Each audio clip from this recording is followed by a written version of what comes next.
So a lot of you are new here. We've been getting a lot of questions from you, which we love.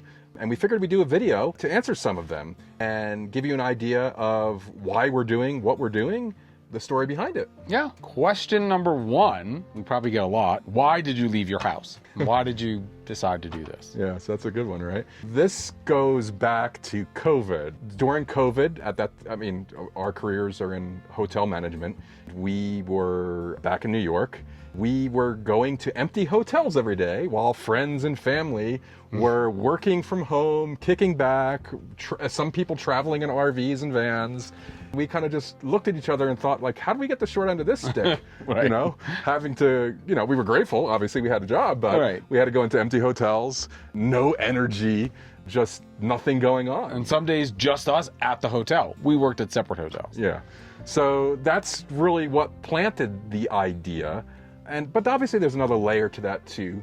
I lost my mom. She was very young to cancer. And John, you lost both my parents. Both your parents. Young. Yep. That just kind of puts life into perspective. You realize, for us anyway, a realization that tomorrow is never guaranteed. Mm-hmm. Why put off the things that you want to do if there's a way you can accomplish them today? And that's really where I think things shifted for us. It wasn't just about wanting something different. It was about wanting to go out and do the things that we want to do while we can still do them. Right. So I brought it up to John and I said, do you want to do this crazy thing? And what was your reaction? Said, no, I'm not ready for that. Our daughter lived 20 minutes away. Our grandsons were very little. I did not want to leave.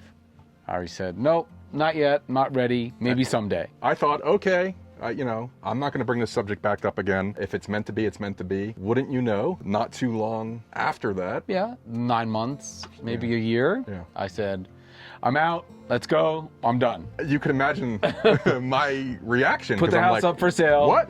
We got to go. And it's just funny because, growing up, this life, it's not something that we even thought of. No. And we thought was possible. The construct is you grow up, you go to college, you get a job, you have a family, you live in one spot, maybe two over the course of your life. You grow old and you retire. That's it. Right. And you live in your house that you just paid 30 years for. You stay there. Yeah, but obviously our realization is that there's so much more than that when you don't follow the path that you're told you're supposed to follow. And honestly, that's something that we hope our grandkids and our nieces and nephews see, that you can build life differently if you're willing to take the chance. And it is a chance.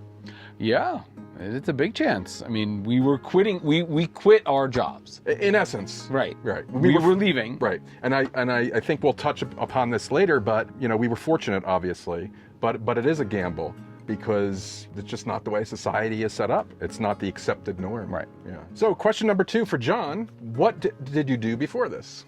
So before this, we both worked in hotels. We were hotel managers in the same city, about a block apart, different companies, different hotels, same thing every day, structured days, long hours. It kind of prepared us for this, I guess. Yeah. Question number 3 is, now what do you do for work? Well, interestingly enough, we're still in that same world, We are. Which is what makes this lifestyle possible. When we touched on it before, but we were very fortunate that both of the companies that we were working for before decided to keep us on in remote or semi-remote roles. For me, it's almost 100% remote, and what we do is we do support for our portfolio of hotels. So we support the on-site teams. John has a component where I have to travel a few times a year. A few times a year. For, a few weeks. And then alongside that, we've been building things like our YouTube channel and Trail and Ember Candle Company, which is really fun. And we did get some questions on that, which we will talk about probably next. Question number 4. How did you start Trail and Ember? I did not.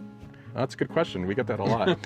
So Trail and Ember actually was born out of this lifestyle.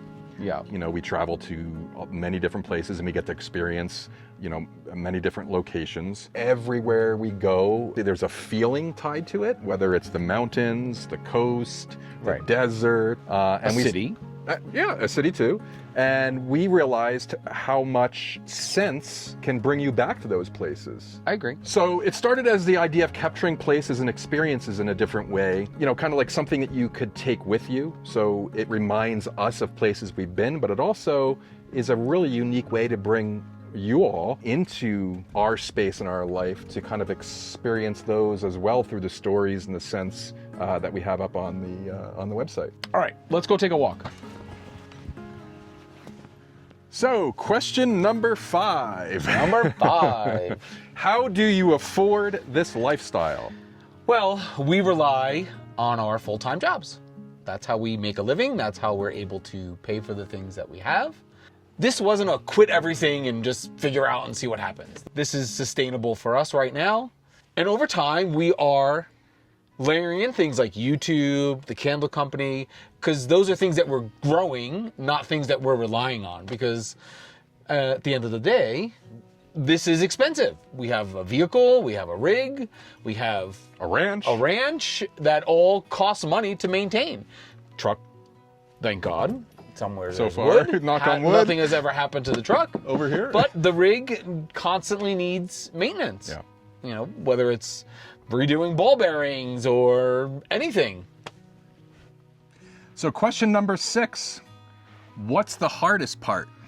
The hardest part is, I mean, I would have to say it's the unpredictability. yeah, like, I mean, There goes the camera. There goes the camera. Okay, well, now that the wind blew by and the camera fell. Let's get back to question number 6, Yes. which was the hardest part. Yes. And I think we both agree on unpredictability. Yeah. I mean, whether things break, you get a flat, plans have to change. You have to be flexible in this life style. And actually, I'm a planner. And when we first started, I am not a planner. I would have 6 months mapped out. This is the campground we're going to stay at. This is where we're going to go. This is what we're going to do. But the reality of it is there's many times you get to places, you love them, and you don't want to leave. You want to stay longer. Mm-hmm. And why not? Because that's part of the beauty of this lifestyle. And on the opposite end, you get to a place and you hate it. Right. And you just want to get out of there. Exactly. When you plan 6 months out to either shorten or lengthen a stay, everything downstream has to change. And it was a pain in the neck. It was exhausting. Yeah. So to be totally honest, I mean, we will plan the big things, whether it's an RV rally that we're going to, or if we're going to see family, we'll plan those things. And then everything else around it just kind of falls into place. Basically. And I mean, and so sometimes it's, somebody will ask us, well, where are you headed to next? And it'll, maybe we're towards the end of our 2-week stay, boondocking, and it'll be a day or two before, and we have no clue. Right. We have no idea. Yeah. Because you know what? But 5 hours later, a friend may say, hey, I'm going to be blah, blah, blah. And if we're within a reasonable drive, we'll go. Yeah, and that's happened before, and we love doing it. I mean, that's just the beauty of this lifestyle, so. Yeah. Yeah. Question number 7. How do you run a candle business from the road? Very difficultly. No, in all seriousness, this is where things get interesting. So when we're back here at the ranch, this space that you see here is a shared space, and we're actually in transition right now because we're getting ready for the shed, and we're converting this into a candle studio. So it'll be nice, so we can do pictures and live streams and stuff like that from in here. But this is where a lot of scent testing, candle pours, this is where it happens. And we're gearing up again to make it nicer. But when we're on the road, it's more about managing logistics, like shipping orders. There's not a lot of like R&D, so to speak, like researching scents and testing. That really happens back here at the ranch. I'll jot down ideas when we're traveling to places, how it makes us feel, things that I smell, so on and so forth. And then, kind of like when we're here off grid, it's just that space where it just kind of works for me to transform them into scents. But yeah, it's definitely not the easiest way to run a business. Space is very limited in an RV. Heat underneath in the storage areas, you got to be cognizant of that. As difficult it is, it's also what makes it what it is and what makes it uniquely us, because our scents are tied to places, and you kind of have to be mobile in order to make that work.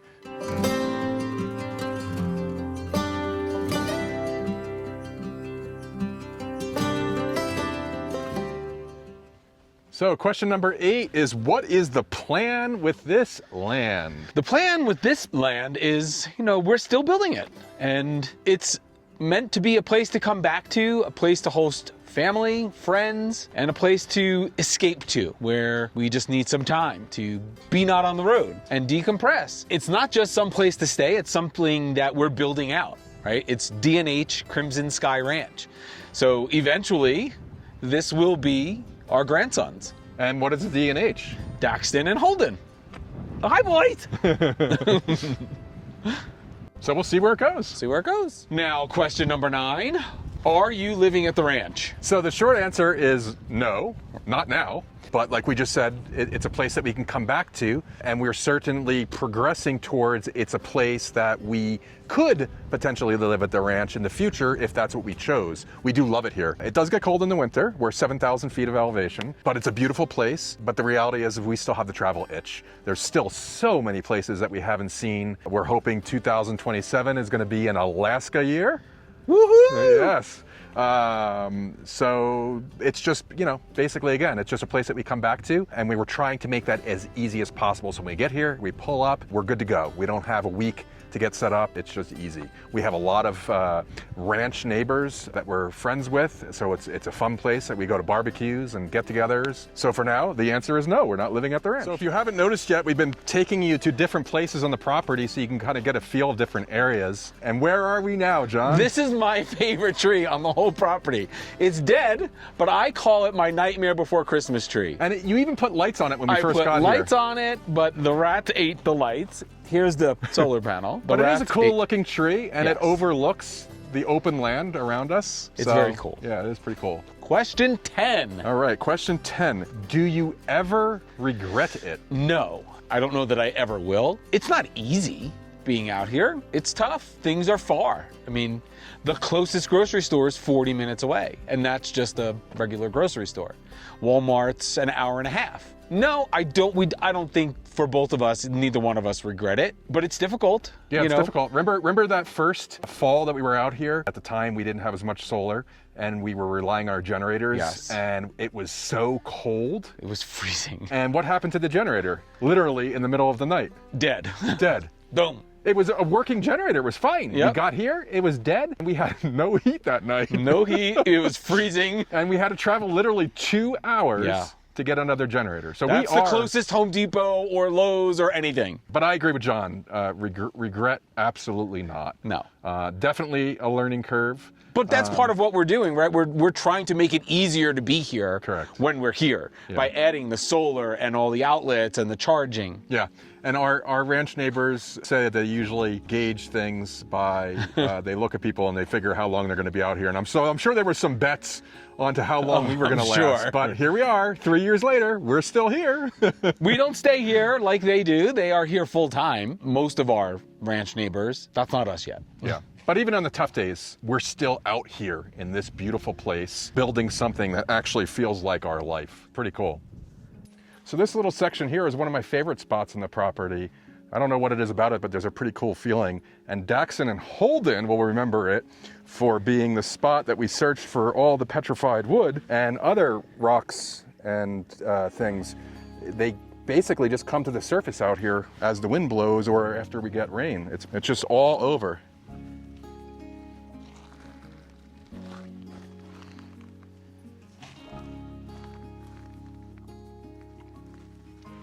Okay, question number 11. Why Arizona? I am a firm believer everything happens for a reason. Could have been anywhere, quite frankly. But our first 4 months we were in Florida. When we decided to leave Florida, our first major stop was Arizona. Being from the East Coast, we had a picture of Arizona being like a vast, desolate wasteland of a desert. Arizona is so much more than that. The deserts on the southern part of the state are really beautiful, and then you wander your way up to Sedona and you have the red rocks of Sedona. Then you get up to Flagstaff and you're at 8,000 feet or somewhere around there, and you have pine forests. It's a very varied state and just strikingly beautiful, in our opinion anyway. We feel at home in Arizona. It's just a feeling. I mean, what were we? We were looking at an email or something on Instagram. Something came up on just an ad on Instagram. For land. We've said this before. Yeah. An ad on Instagram for land. So we're like, We clicked. and we looked, and it was, you know, honestly, after you sell everything, I mean, this was not on our radar because, I mean, we sold everything in the house. Every single thing. Every tool right. that we built for 20-something years. Had this been on our radar, we would have kept that stuff in storage and would have been so much further ahead of the game out here. But anyway, we saw this ad. We said, we were in Flagstaff, and we said, let's check it out. We came out here, and I mean, literally there's nothing. I mean, the road that you're looking at here is just from us driving over it. Right. We checked it out, and we fell in love with it. Oddly enough, just because it is literally plopped in the middle of nowhere. So yeah, so when we saw that ad and we checked out the property, we fell in love with it, and it kind of filled in a space. And for us, after selling the house, it was just a weird feeling not to have a place of our own to go back to. So if things go sideways in the world, you know, whether it's, you know, another pandemic or, you know, something health related, or, you know, the rig breaks down, now we have a place that's our own that we can pull up into, even with the cabin now having a living space in there, and we can make the necessary repairs, or we can, you know, stay off the road for a period of time if we need to be, and have that comfort and security. That kind of just plays into that whole thing, as I think that I said before, that everything happens for a reason, and that was our reason. All right, so question number 12. What's your favorite part of all of this? My favorite part completely is the freedom and ability to do whatever we want to, whenever we want to. Yeah, I mean, For the most part. Right. Effectively, we can move our home from place to place and stay as long or as little as we want to. Yep. Experience the culture. You know, different when you're out vacationing, you're staying for 2 weeks. And you're 3 cramming weeks. everything in. Oh, no. Right? Yeah, no, but I was saying, like, you're spending 2 or 3 or 4 weeks in an area, so you can really take in that area. Well, right, like that's So what you're I'm not saying. cramming On it in. vacation, Right. you're cramming it in. Correct. Right? Yeah. We're not on vacation, no matter what some people may think. Right. Yeah. I mean, We are living and working and doing things, and we have the same free time as everybody else does when they have a full-time job. Right, and the same responsibilities and, Right. you know, and everything. We just have the unique ability to be able to bring her home with us. Right. Which then allows, you know, that. So yeah, so I would say, yeah, freedom is right up there, to the freedom to do basically, you know, Whatever you we want. want to, you know, whether that's building out the candle business, traveling, being here at the ranch. Right. So yeah, Building out a home here, whatever it is. yeah, for sure.